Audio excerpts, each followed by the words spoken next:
വിശ്വാസികൾക്ക് നേരെയുള്ള ആക്രമണങ്ങളിൽ വിമർശനവുമായി സഭാധ്യക്ഷന്മാർ. പാലക്കാട്ട് കാറിൽ സംഘത്തിന് നേരെയുണ്ടായ ആക്രമണം ദൗർഭാഗ്യകരമെന്ന് archbishop doctor Varghese Chakkalakkal. ആക്രമണങ്ങൾക്കെതിരെ രൂക്ഷ വിമർശനവുമായി ക്ലീമിസ് കത്തോലിക്ക ബാവയും. എല്ലാവർക്കും ഒരുമിച്ച് കാരൽ ആലപിക്കാൻ കഴിയട്ടെ എന്ന് മാർ റാഫേൽ തട്ടിൽ. ക്രിസ്മസ് ദിനത്തിൽ ആശങ്കയിൽ എന്ന് സിറോ മലബാർ സഭ PRO ഫാദർ ടോം ഓലിക്കരോട്ട്. ഏത് മതത്തിലെ ഏത് പരിപാടി ആയാലും അതിനെ നിന്ദിക്കരുത്.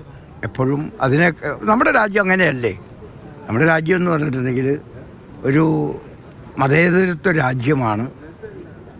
എല്ലാ മതങ്ങളെയും സ്വീകരിച്ച രാജ്യമാണ്. ഈ രാജ്യത്തിന് ഒരു പ്രത്യേകതയുണ്ട്. പ്രത്യേകിച്ച് നമ്മുടെ നാട്ടിലുള്ള ഹിന്ദുക്കൾ അവർ മറ്റുള്ളവരെ സ്വീകരിച്ച വ്യക്തികളാണ്. നാം ശാന്തമായി ദേവാലയത്തിലെ വിശുദ്ധ കുർബാനയിൽ ഇവിടെ സംബന്ധിക്കുമ്പോൾ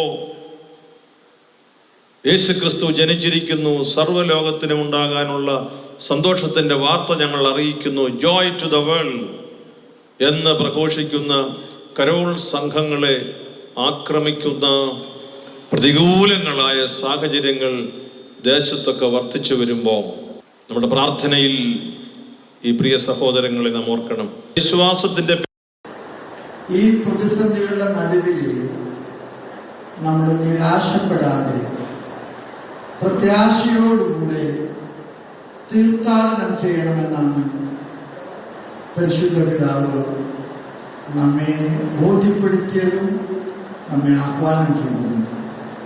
നമ്മുടെയൊക്കെ ജീവിതങ്ങൾ കരോൾ ഗാനങ്ങളാണ്. ക്രിസ്മസിൽ മാത്രം പാടുന്ന പാട്ടുകളല്ല കരോൾ.